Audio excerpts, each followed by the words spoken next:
Hello guys, അപ്പോൾ ഒരു പുതിയൊരു വീഡിയോയിലേക്ക് സ്വാഗതം. ഇന്ന് നമുക്ക് ഇപ്പോൾ ലേറ്റസ്റ്റ് ആയിട്ട് കേട്ടതാണ് നമ്മുടെ രോഹിത് ശർമ്മ നമ്മുടെ ഹിറ്റ്മാൻ പടി ഇറങ്ങുന്നു എന്ന്.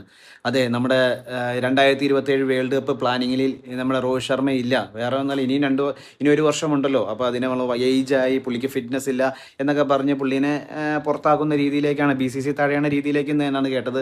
അങ്ങനെ നമ്മുടെ ഹിറ്റ്മാൻ ഇന്ത്യൻ ടീമിൻ്റെ കരിയർ അവസാനിപ്പിച്ച് അവർ പുറത്താകുന്നു എന്നാണ് ലേറ്റസ്റ്റ് ആയിട്ട് വന്ന വാർത്തകൾ. ഈ പറയുന്ന അടുത്ത ദിവസം നടക്കുന്ന 19-ാം തീയതി ഉള്ള നമ്മുടെ ഇന്ത്യ ഇംഗ്ലണ്ട് തേർഡ് ഏകദിന മത്സരത്തിലൂടെ അവസാനിക്കുകയാണ്. ലോർഡ്സിൽ നടക്കുന്ന മത്സരത്തിലൂടെ ഇന്ത്യ ഈ രോഹിത് ശർമ്മ കുപ്പായം ഊരുകയാണ് എന്നാണ് അവസാനം കിട്ടിയ വാർത്ത. രോഹിത് ശർമ്മയെ കുറിച്ച് പറയാൻ തന്നെയാണ് ഇന്ന് വന്നിരിക്കുന്നത്. രോഹിത് ശർമ്മ വെറും ഒരു ഇന്ത്യൻ താരം തന്നെയല്ല, ഇന്ത്യയുടെ ഒരു ഹിറ്റ്മാൻ, അതായത് ഇന്ത്യയുടെ ഒരു ഇതിഹാസ താരത്തിൽ ഒപ്പം നിൽക്കുന്ന ഒരു താരം തന്നെയാണ് രോഹിത് ശർമ്മ.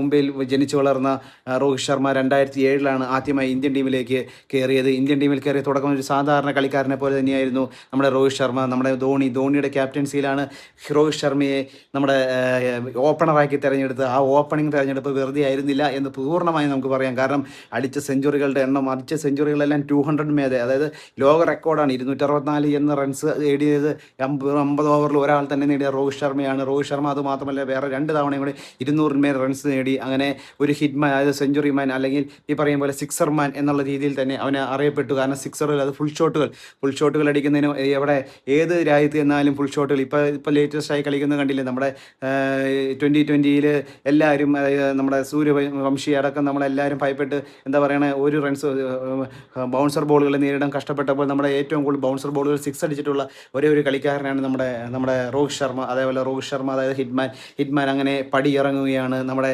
കളിക്കളം എല്ലാം മനസ്സിലാക്കി. ക്യാപ്റ്റൻസിയുടെ കാര്യത്തിൽ ഇന്ത്യയുടെ ഇത്രയും നല്ലൊരു ക്യാപ്റ്റൻസിനെ കുറിച്ച് പറയുകയാണെങ്കിൽ, ക്യാപ്റ്റൻസി എന്ന് പറയാൻ നമ്മുടെ സൗരവ് ഗാംഗുലിക്ക് ശേഷം ഏറ്റവും ആരാധകർ, അല്ലെ ഏറ്റവും കൂടുതൽ ഇന്ത്യക്കാർ ആഗ്രഹിക്കുന്ന ഒരു ക്യാപ്റ്റൻസിയായിരുന്നു രോഹിത് ശർമ്മയുടെ ക്യാപ്റ്റൻസി. രോഹിത് ശർമ്മ 2024 2020 വേൾഡ് കപ്പിലെ കപ്പ് നേടിത്തന്ന 2020 ആണ് രോഹിത് ശർമ്മ. അതോടുകൂടിയാണ് പുള്ളി 2020 കരിയർ അവസാനിപ്പിച്ച് വിരമിച്ചത്. അതിനുശേഷം പിന്നെ 2025 ICC ചാമ്പ്യൻഷിപ്പിലും നമ്മുടെ രോഹിത് ശർമ്മ അംഗമായിരുന്നു. അങ്ങനെ പറയാൻ ഒട്ടനവധി റെക്കോർഡുകൾ, ഒട്ടനവധി ട്രോഫികൾ സ്വന്തമാക്കിയ ഒരു താരം തന്നെയായിരുന്നു നമ്മുടെ രോഹിത് ശർമ്മയുടെ ക്യാപ്റ്റൻസിയിൽ നടന്നത്. അങ്ങനെ എന്താ പറയുക, സങ്കടപ്പെടുന്ന ഒരുപാട് കാരണങ്ങളുണ്ട്. കാരണം നമ്മുടെ വേൾഡ് കപ്പിലെ ലോക ചാമ്പ്യൻഷിപ്പ്, ടെസ്റ്റ് ചാമ്പ്യൻഷിപ്പിൽ 2021 നമ്മുടെ ന്യൂസിലൻഡിനോട് പരാജയപ്പെട്ടത് അത് വമ്പൻ എന്താ പറയുക ഒരു കണ്ണീര് തന്നെയാണ്.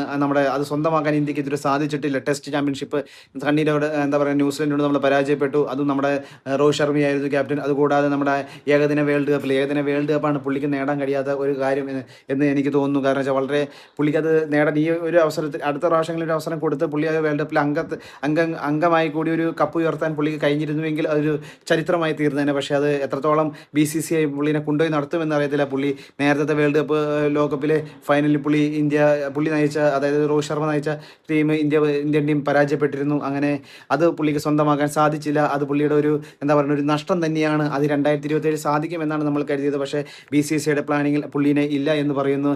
അത് എത്രത്തോളം നല്ലതാണ്, അല്ലെങ്കിൽ എത്രത്തോളം എന്താ പറയണേ നല്ലതാണ് എന്ന് എനിക്ക് തോന്നുന്നില്ല. കാരണം രോഹിത് ശർമ്മ എന്നൊരു പേര് കേൾക്കുമ്പോൾ തന്നെ, അതായത് ആ വേൾഡ് കപ്പ് നടക്കുന്നത് ഇന്ത്യയിലല്ല. അതുകൊണ്ട് തന്നെ പുറം രാജ്യങ്ങളിൽ കളിക്കുന്ന ഈ കളികൾ, ഏറ്റവും ബൗൺസർ പിച്ചറുകൾ നേരിടാൻ ഇന്ത്യയിലെ ഓരോ ടീം അംഗങ്ങളും ഒന്നായിട്ട് വേർപ്പൊഴുകുന്നുണ്ട്.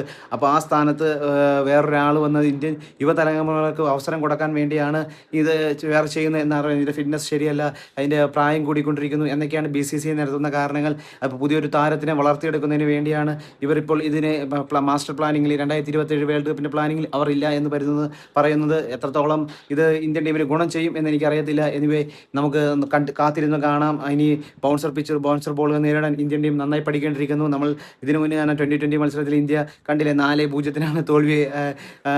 5 മത്സരം ഉണ്ടായെങ്കിലും ഒരു പരമ്പര മഴ മൂലം മിസ്സായി. അതുകൊണ്ട് 4-0 പരമ്പര തൂത്തുവാരി ഇംഗ്ലണ്ട് കൊണ്ടുപോകാണ് ഉണ്ടായത്. അതേപോലെ തന്നെ ഇനി ഏകദിന വേൾഡ് കപ്പിൽ എന്താകും എന്നറിയത്തില്ല. രോഹിത് ശർമ്മ, വിരാട് കോഹ്ലി അങ്ങനെയുള്ള താരങ്ങൾ ഇന്ത്യൻ ടീമിന് എന്നും മുതൽക്കൂട്ട് തന്നെയാണ്. അപ്പോൾ